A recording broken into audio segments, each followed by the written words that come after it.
Hello viewers, আজকে আপনারা একটি নতুন টপিক শিখতে পারবেন ক্যাপকাট দিয়ে। আমরা সময় লস না করে চলেন আমরা ক্যাপকাটের ভিতরে চলে যাই। প্রথমে আমি ক্যাপকাটের ভিতরে গেলে নিউ প্রজেক্টে টিপ দিলাম। এখানে চাপ দেওয়ার পরে যে কোনো আমরা একটা ভিডিও বা টিকটক যে কোনো একটা এডিট করার জন্য আমরা এই সাবজেক্টটাকে ভিতরে নিব।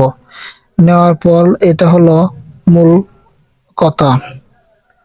এখানে দেখেন অনেক জাতের ফিল্টার আছে, যে এই ফিল্টারে আমরা চাপ দিব। এই ফিল্টারে চাপ দেওয়ার পর নতুন একটি ফিল্টার এখানে যুক্ত হয়েছে। আপনারা দেখতে পারেন আমার নেটওয়ার্ক স্লো, তাই একটু দেরি করতেছে।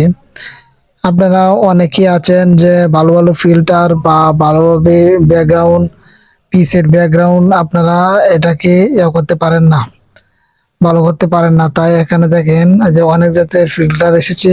এর মধ্যে একটা ফিল্টার এসেছে যে পিসে সবকিছু ব্লার।